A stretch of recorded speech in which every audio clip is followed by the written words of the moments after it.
আসসালামু আলাইকুম। আমি মোহাম্মদ শামীম রাজা। আজকে আমরা ভিউজেস নিয়ে আলোচনা করব। আপনাদের জন্য ভিউজেস এর উপর একটি নতুন সিরিজ ডেভেলপ করছি এবং সেই সিরিজের একটি ফার্স্ট ভিডিও ইন্ট্রোডাকশন। আজকের এজেন্ডা সম্পর্কে আলোচনা করব। সো আজকের এজেন্ডা হচ্ছে what is VueJS, history of Vue, required knowledge, UI tools and required tools on your machine, এবং লাস্ট যে প্রশ্ন সেটি হচ্ছে কাদের জন্য এই কোর্সটি। সো ফার্স্ট যে কথা হচ্ছে সেটি হচ্ছে ভিউজেসটা কি। ভিউজেসটা হচ্ছে একটি open source progressive JavaScript framework for building user interfaces. User interfaces বলতে ইউজার যেটা দেখবে, ঠিক আছে, ইউজার যেটা দেখবে সেটি হচ্ছে ইউজার ইন্টারফেস, এবং এটি হচ্ছে একটি প্রোগ্রেসিভ ফ্রেমওয়ার্ক এবং তার সাথে এটি একটি সিঙ্গেল পেজ অ্যাপ্লিকেশন। ঠিক আছে, আপনি যদি রিয়াক্ট জেএস সম্পর্কে জেনে থাকেন তাহলে অবশ্যই বুঝতে পারছেন এটি একটি সিঙ্গেল পেজ অ্যাপ্লিকেশন কাকে বলে। আর যদি সিঙ্গেল পেজ অ্যাপ্লিকেশন সম্পর্কে আপনি না জেনে থাকেন তাহলে আমি বলছি, সিঙ্গেল পেজ অ্যাপ্লিকেশন এবং ট্র্যাডিশনাল অ্যাপ্লিকেশনের ভিতরে একটু পার্থক্য থাকে। সিঙ্গেল পেজ অ্যাপ্লিকেশন কখনো রিলোড নেয় না এবং ট্র্যাডিশনাল অ্যাপ্লিকেশন অলওয়েজ রিলোড হয়। ঠিক আছে, ট্র্যাডিশনাল অ্যাপ্লিকেশনগুলোতে আমাদের অনেকগুলো পেজ থাকে এবং প্রত্যেকটা একটা পেজ থেকে অন্য একটা পেজে যাওয়ার জন্য রিলোড নেয়, কিন্তু আমাদের সিঙ্গেল পেজ অ্যাপ্লিকেশনে একটাই পেজ থাকে, বাট এখানে যে কম্পোনেন্টগুলো বারবার চেঞ্জ হয়ে যায়। ঠিক আছে, এখানে দেখতে পাচ্ছেন এখানে কম্পোনেন্টগুলো রিলোড নিচ্ছে, আমার যে ফুল অ্যাপ্লিকেশন সেটা কিন্তু রিলোড নিচ্ছে না, বাট এখানে ট্র্যাডিশনাল যে পেজটা রয়েছে সেটাতে কিন্তু আমাদের ফুল যে পেজটা সেটাই কিন্তু রিলোড নিচ্ছে। কিন্তু আমাদের সিঙ্গেল পেজ অ্যাপ্লিকেশনে কিন্তু জাস্ট যে কম্পোনেন্ট আপডেট করছি সেই কম্পোনেন্টটাই রিলোড নিচ্ছে, কিন্তু ট্র্যাডিশনালি কিন্তু ফুল পেজটাই রিলোড নিচ্ছে। সো স্পা সম্পর্কে আশা করি আপনি জেনে গেছেন সিঙ্গেল পেজ অ্যাপ্লিকেশনটা কি। এবং নেক্সট রয়েছে পিডাব্লিউএ প্রোগ্রেসিভ ফ্রেমওয়ার্ক। যেহেতু ভিউজেস একটি progressive framework, progressive web framework, ঠিক আছে, প্রোগ্রেসিভ ওয়েব অ্যাপ যেটা বলা হয়। সো প্রোগ্রেসিভ ওয়েব অ্যাপস সম্পর্কে যদি আপনি না জেনে থাকেন তাহলে আমি একটু বলার চেষ্টা করছি। প্রোগ্রেসিভ ওয়েব অ্যাপ হচ্ছে, ধরুন আপনি একটা অ্যান্ড্রয়েড অ্যাপ, অ্যান্ড্রয়েড অ্যাপ যেরকম বিহেভ করে একটা ইউজারের সাথে, বা একটা মোবাইলে যে অ্যান্ড্রয়েড অ্যাপটা বিহেভ করে, ঠিক সেই রকমভাবেই আমাদের ওয়েবসাইটটাও, ঠিক অ্যান্ড্রয়েড অ্যাপের মতোই আমাদের ওয়েবসাইটটাও কাজ করবে। আমাদের ওয়েবসাইটটা ইউজারের যে মোবাইলটা রয়েছে সেই মোবাইলের হার্ডওয়্যার কিন্তু অ্যাক্সেস করতে পারবে। এটা হচ্ছে প্রোগ্রেসিভ ওয়েব অ্যাপ। ঠিক আছে, আমরা progressive web app react JS দিয়ে করতে পারি এবং ভিউজেস দিয়েও করতে পারি। আই থিঙ্ক হ্যাঁ, এই দুটো দিয়েই করতে পারি, অ্যাঙ্গুলার দিয়ে করা যাবে জানি না। সো প্রোগ্রেসিভ ওয়েব অ্যাপটা হচ্ছে এটা, যে আমরা মোবাইলে যেভাবে একটা অ্যাপ্লিকেশন, ধরুন এটা সুবিধা কি, হ্যাঁ মেন প্রশ্ন আসতেছে, এটা সুবিধা কি, প্রোগ্রেসিভ ওয়েব অ্যাপের সুবিধা কি।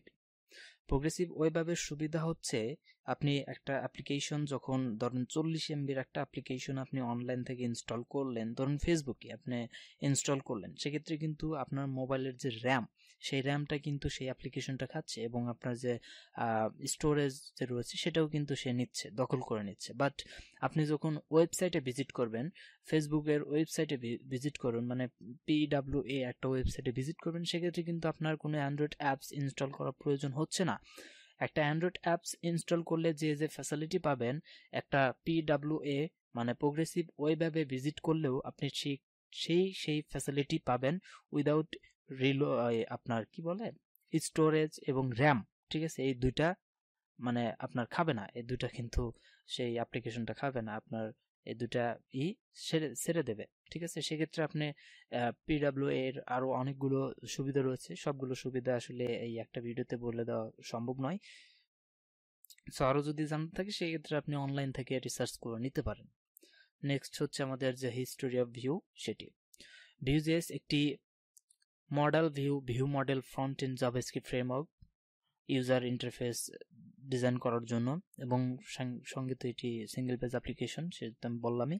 এবং এটা ডেভেলপ করেছেন ইভান ইউ, যিনি গুগলের যে অ্যাঙ্গুলার টিম, সেই অ্যাঙ্গুলার টিমের একজন মেম্বার ছিলেন। ঠিক আছে, সে ওখান থেকে কিছু এক্সপিরিয়েন্স হওয়ার পর সে ভাবে যে আমি নিজে একটা ফ্রেমওয়ার্ক দাঁড় করাবো, এবং গুগলের জবটি ছেড়ে দিয়ে সে নিজে ট্রাই করে, এবং ট্রাই করানোর পর সে এই মানে ভিউজেসটা ডেভেলপ করে।